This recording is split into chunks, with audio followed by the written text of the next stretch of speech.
Hello, bachcho. Let's read this question. So this question says a larger circular loop of radius 1 meter has a total resistance 4 ohms.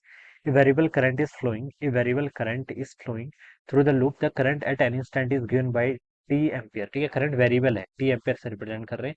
A very small circular loop of radius 1 centimetre having resistance 3.14 ohms is placed coaxially with the larger loop at a distance root centimeter from the center of the larger loop. Okay, coaxial है. If the induced current in the smaller loop given कर रखी है ampere, then find X. X की value आपको बताना है. ठीक है, तो बच्चों इस क्वेश्चन का की कॉन्सेप्ट क्या लिख लीजिए, इंड्यूस्ड ईएमएफ लिख लीजिए. क्या लिख लीजिए, की concept is the induced EMF. ठीक है, induced EMF will be the key concept of this question. ये क्या हो जाएगा आपका, इस क्वेश्चन का की कॉन्सेप्ट हो जाएगा. ठीक है, तो देखिए बच्चों, इंड्यूस्ड ईएमएफ किसके इक्वल होता है. इंड्यूस्ड ईएमएफ का देखिए, अगर मैं मैग्नीट्यूड की बात करूं तो ये तो हो जाएगा आपका चेंज ऑफ मैग्नेटिक फ्लक्स, यानी कि D phi by D T, rate of change of magnetic flux के इक्वल हो जाएगा.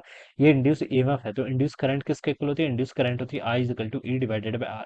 आर क्या है, R is a resistance of the smaller coil. ठीक है, तो यहाँ से करंट हो जाएगा 1/r टाइम्स आपका कितना, D phi by D T के इक्वल हो जाएगा. ठीक है, ये आपकी वैल्यू यहाँ से इतनी हो जाएगी. ठीक है, अब बच्चों देखिए इसको सॉल्व करते हैं. ये लार्जर सर्कुलर लूप है. मान लीजिए कोई ऐसे आपकी एक लार्ज सर्कुलर लूप है जिसकी रेडियस कितनी है, 1 मीटर के इक्वल गिवन कर रखी है. ठीक है, ये गिवन किया हुआ है. Has a total resistance 4 ohms. ये variable current is flowing through the loop. इससे एक वेरिएबल करंट फ्लो कर रही है. ठीक है, टी एम्पियर के इक्वल.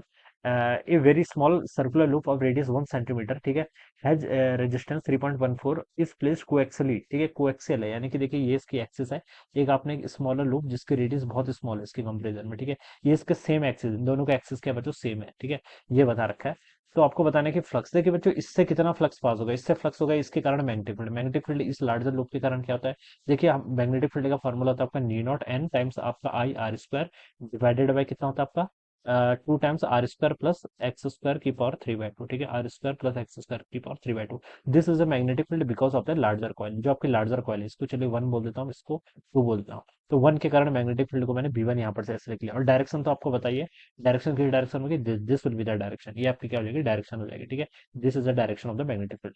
तो देखिए बच्चों, यहाँ पर हम इन वैल्यूज को पुट कर लेते हैं. नी नॉट ऐसे रहेगा, एक ही नंबर ऑफ टर्न्स है तो इसको 1 पुट करेंगे. करंट कितनी फ्लो कर रही है, करंट टी के इक्वल है, तो करंट को मैंने यहाँ पर टी लिख लिया. ठीक है, रेडियस इसकी 1 मीटर के इक्वल है तो 1 का स्क्वायर, तो ऊपर आपका इतना रहेगा. नीचे आपका देखिए 2 टाइम्स r, रेडियस इसकी 1 मीटर के इक्वल है तो 1, प्लस देखिए इन दोनों के बीच की डिस्टेंस √3 मीटर दे रखी है, यानी कि यहाँ से लेकर यहाँ तक की डिस्टेंस कितनी है आपकी, √3 मीटर के इक्वल है. ठीक है, तो ये हो जाएगा √3 का स्क्वायर कितना होता है आपका, 3 के इक्वल हो जाएगा, की पावर कितना 3/2. ठीक है, ये टर्म देखिए कितनी आएगी यहाँ से आपकी, नी नॉट टाइम्स आपका टी डिवाइडेड बाई 1 प्लस 3 कितना होता है 4, 4 की पावर 3/2 करेंगे तो 4 की पावर 3/2 को क्या लिख सकते हैं, 2 का स्क्वायर की पावर 3/2. वहां से 2 का क्यूब कितना 8, 8 इंटू 2 कितना है, 8 इंटू 2 16. तो न्यूटी by 16, this is the magnetic field because of the bigger coil. Bigger coil के कारण मैग्नेटिक फील्ड इतना आएगा. ठीक है, अब इससे फ्लक्स फाइंड आउट करना है. इसके एरिया वेक्टर भी इसी डायरेक्शन में फाइंड आउट कर लीजिए. तो फ्लक्स कितना होगा आपका, V1 इंटू स्मॉलर लूप का एरिया, इसको मैं E2 बोल देता हूँ. ठीक है, तो ये देखिए कितना हो जाएगा आपका, न्यूटी बाई 16 इंटू स्मॉलर लूप का एरिया देखिए कितना होगा, पाई